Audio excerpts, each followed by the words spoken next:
il y a un grand mensonge qui peut te faire manquer ta destinée. Et ce grand mensonge-là est subtil car il contient une part de vérité. Et pour moi, je considère que les plus grands mensonges, ce sont pas les mensonges qui sont évidents. Ce sont des mensonges qui contiennent des parts de vérité, mais qui sont tellement déséquilibrés qu'ils peuvent te faire manquer la destinée car ils sont trompeurs. Ils ont une nuance de vérité, mais une grande part de mensonge. Écoute, c'est ce mensonge-là qui peut vraiment te faire manquer ta destinée, c'est le fait de te dire que je n'ai besoin que de moi. I only need me. Je n'ai besoin de personne d'autre, je n'ai besoin que de moi. Comme tu le comprends, ça contient une part de vérité. Mais le mensonge que cette phrase-là contient, c'est que lorsque tu dis que je n'ai besoin que de moi, tu ne tiens pas en compte de ton présent et de ton passé. Tu ne tiens en compte peut-être que de ton futur où tu dois travailler pour aller de l'avant. Mais lorsque tu dis que je n'ai besoin que de moi et que c'est pris dans un sens de déséquilibre, tu risques de trivialiser ou de dénigrer l'apport que beaucoup de personnes ont eu sur ta vie. Et ça arrive à beaucoup de personnes, même lorsqu'ils commencent à devenir grands. Ils disent que si je n'ai eu besoin que de moi, j'ai travaillé moi-même jusqu'à arriver à tel endroit. Et ils négligent même l'apport ou l'honneur qu'ils doivent à beaucoup de personnes qui les ont aidés dans le chemin de la grandeur. Il n'y a personne sur la terre qui peut dire qu'il s'est fait lui-même. Il n'y a personne sur la terre qui peut dire qu'il n'a eu besoin que de lui. Parce que comment est-ce que tu es venu sur cette terre si tu n'as eu besoin que de toi? Tu as besoin qu'il y ait eu des parents. Tu as besoin qu'il y ait eu des personnes qui ont pris soin de toi lorsque peut-être dans la première année, deuxième année, 3 ans de ta vie où tu n'étais conscient de rien. Il y a eu des personnes qui ont pris soin de toi. Même si tu as été rejeté, il y a des personnes qui t'ont recueilli. Tu as grandi jusque-là. Tu as peut-être eu quelqu'un qui t'a donné un conseil. Tu as peut-être eu quelqu'un qui t'a donné de l'argent. Tu as peut-être eu des personnes qui ont payé tes études. Même si tu dis, oh, j'ai payé mon université. Tu as payé l'école primaire, tu as payé l'école secondaire, tu t'es acheté la layette ou les habits quand tu étais enfant. Non, jusqu'aujourd'hui, tu as eu l'apport peut-être de ton épouse, l'apport de ton époux, l'apport de tes amis, l'apport de tes parents, l'apport des enseignants, l'apport des aînés, l'apport des personnes qui ont prié pour toi, l'apport des personnes qui t'ont donné un peu d'argent.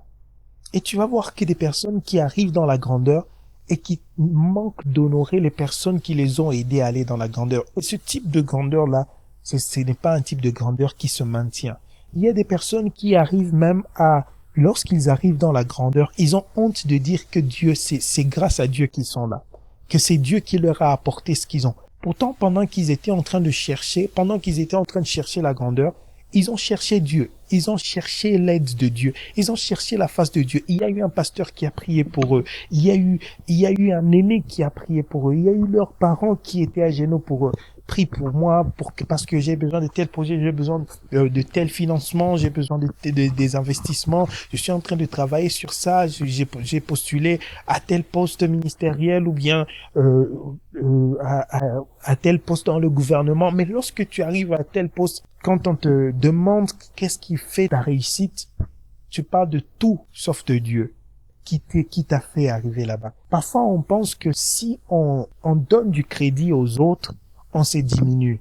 En fait, tu deviens petit lorsque tu n'as pas assez de courage, assez de force en toi pour reconnaître des gens qui t'ont aidé dans ton chemin ou dans ton ascension.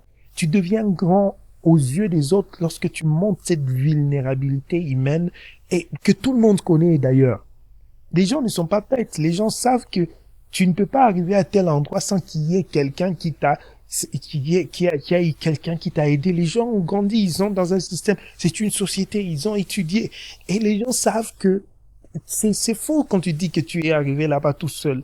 Et ça te ferme le cœur des gens. Tu deviens petit lorsque tu refuses de reconnaître les personnes qui t'ont aidé. En fait, tu deviens grand quand tu sais reconnaître la grandeur des autres. Il faut mettre l'équilibre. Car lorsque on devient grand, comme on dit, la réussite a beaucoup de pairs. Il y a beaucoup de personnes qui réclament la réussite d'une personne. Ce n'est pas de ça que je parle.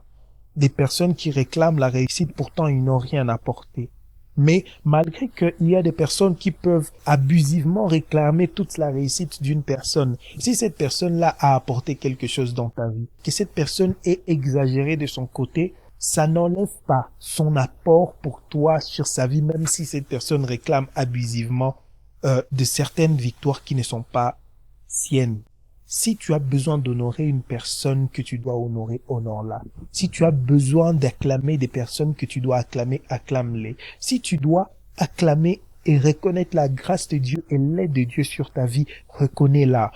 Tu n'es pas un self-made man. Tu n'es pas une personne qui s'est fait elle-même. Il n'y en a pas.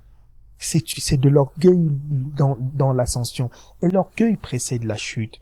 Malheureusement, ce genre d'attitude, ça ne va pas seulement sur le côté des personnes qui arrivent à la réussite. Il y a des personnes, eux, maintenant là, qui bloquent leur réussite parce que ils ne veulent pas bénéficier de l'apport des autres.